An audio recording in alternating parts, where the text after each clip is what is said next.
Hello students, आज हमने लिया है क्लास 10th एनसीईआरटी बुक में से एक्सरसाइज 1.2 के सम करेंगे। तो सबसे पहले देखते हैं प्राइम नंबर क्या होते हैं।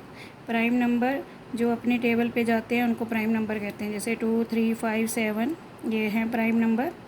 तो जो इनको छोड़ दिया जाए और 1 को छोड़ दिया जाए तो जो नंबर बच जाते हैं वो कंपोजिट नंबर होते हैं। और जो 1 है वो ना तो प्राइम नंबर है ना ही कंपोजिट नंबर है। तो आज हम करेंगे फर्स्ट सम। तो फर्स्ट सम है, कहता है express each number as a product of its prime factor. तो प्राइम फैक्टर जैसे आप पहले बनाते हो वैसे ही बनाने हैं, कोई नई चीज़ नहीं है इसमें।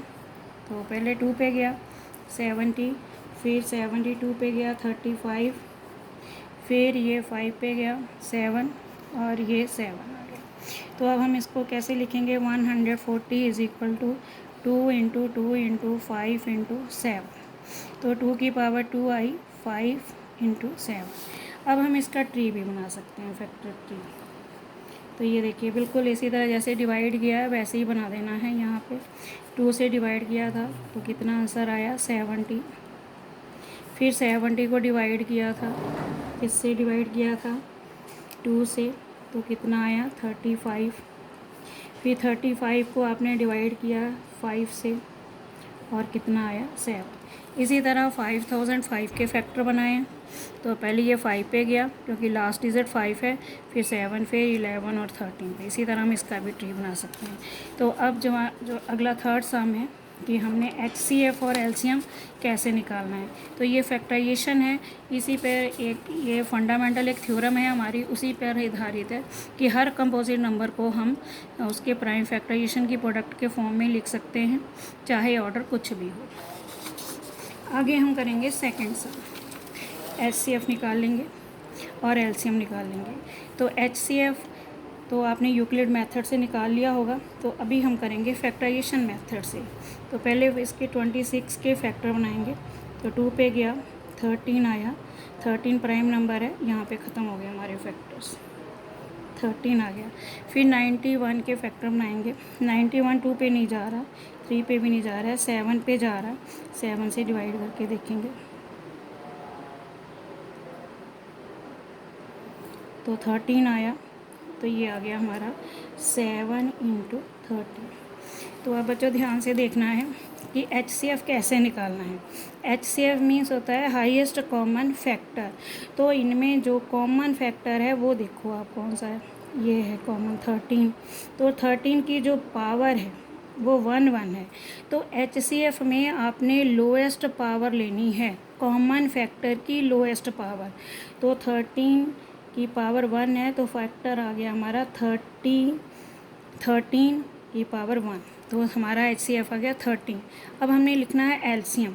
तो LCM में हमने ग्रेटर पावर लिखनी होती है सारे फैक्टर्स की, दोनों टर्म्स की। तो यहाँ पे 13 है, यहाँ भी 13 है, इन दोनों की पावर 1 है, लेकिन हमने एक बार ही ये नंबर लिखना है 13।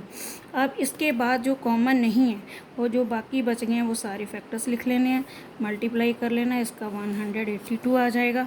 और अब हमने इसकी वेरिफिकेशन कर लेनी है। वेरिफिकेशन ये है, फार्मूला भी आपने लर्न करना है, LCM multiply HCF is equal to product of 2 numbers.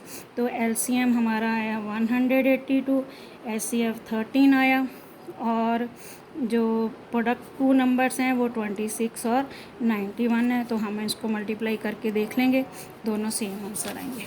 इसी तरह हमारा अगला सम है, बिल्कुल देखिए ये फैक्टर बन गए हैं 510 के और 92 के। तो अब देखेंगे HCF। देखिए कॉमन फैक्टर है 2 के, यहाँ पे पावर 1 है, यहाँ पे 2 की पावर 2 है। तो HCF में हमने स्मॉलेस्ट पावर वाला फैक्टर लेना है। तो HCF आया 2, ठीक है। अब LCM देखेंगे। तो LCM देखने के लिए जो कॉमन फैक्टर है उसकी आपने हाईएस्ट पावर लेनी है, ठीक है। तो हाईएस्ट पावर इसकी क्या है, 2 की पावर 2 है, तो 2 की पावर 2 लिखा हमने। इसके बाद जो बाकी के फैक्टर्स बच गए हैं वो भी हमने LCM में लिखने हैं। जैसे 3 लिख लिया, 5 लिख लिया, 17 लिख लिया, 23 लिख लिया। फिर हम इन सब को मल्टीप्लाई कर देना है। पहले 2 को 2 का 2 पावर लगा के 4 आ गया, फिर इन सब को मल्टीप्लाई करके 23,460 आ गया। फिर इसी तरह वेरिफिकेशन कर लेंगे। फिर नेक्स्ट सम में इसके फैक्टर हमने बना लिए। फिर आप देखिए HCF देखिए, तो HCF में कॉमन फैक्टर यहाँ पे 2 और 3 दो कॉमन फैक्टर हैं। तो यहाँ पे 2 की पावर 4 है, यहाँ पे 1 है। तो हाईएस्ट कॉमन फैक्टर निकालते समय हमने लोएस्ट फैक्टर लेना है, जिसकी पावर लोएस्ट है वो फैक्टर लेना है। तो 2 की पावर 1 जो है ये लोएस्ट है, इसके लिए 2 लिखा। और ये इसमें 3 भी है कॉमन फैक्टर, तो इसमें 3 की स्मॉलेस्ट पावर 1 है, तो 2 3 ज़ार 6 HCF आया। अब देखेंगे एलसीएम में लेना है हाईएस्ट पावर वाला फैक्टर लेना है, वो एक बार में ही लिखना है। जैसे ये कॉमन फैक्टर है तो 2 की पावर 4 है, यहाँ पे 2 की पावर 4 लिखेंगे। यहाँ भी कॉमन फैक्टर 3 है, लेकिन सबसे हाईएस्ट पावर क्या है 3। फिर लास्ट में जो बच गया है वो 7, तो इसको मल्टीप्लाई कर लेंगे और फिर वेरिफिकेशन लगा लेंगे। इसी तरह थर्ड सम भी इसी तरह क्लियर है। हम 12, 15, 21 हमने फैक्टर बना लिए। तो इनमें से देखिए कॉमन फैक्टर क्या है 3 3 3 और सबकी पावर 1 1 है, तो ये HCF कितना आ गया 1 आ गया। अब एलसीएम देखेंगे, तो एलसीएम में पहले 2 की पावर 2, ठीक है, फिर 3 एक मान लिखना है हमने, फिर 5 और फिर 7, सबको मल्टीप्लाई कर देंगे HCF आ जाएगा, LCM आ जाएगा। अब इसी तरह 17, 23, 29 है, ये सारे प्राइम नंबर हैं, तो ये इनमें कोई भी कॉमन फैक्टर नहीं है, तो 1 हम लगा सकते हैं प्राइम फैक्टर में, 1 जिनमें कोई है नहीं है, तो कॉमन फैक्टर क्या हुआ HCF। तो HCF जो है वो 1 हुआ, मतलब कॉमन फैक्टर 1 आ गया। अब एलसीएम जो है, जब कॉमन HCF 1 आए तो एलसीएम में सीधा ही मल्टीप्लाई कर देते हैं। इसी तरह अगला सम है, देखिए इनमें भी कुछ भी कॉमन नहीं है, मतलब 1 कॉमन है, तो HCF क्या आया 1। तो एलसीएम जो है जब निकालेंगे तो इनको मल्टीप्लाई कर देंगे। आज के लिए इतना ही, बाकी अगली क्लास में।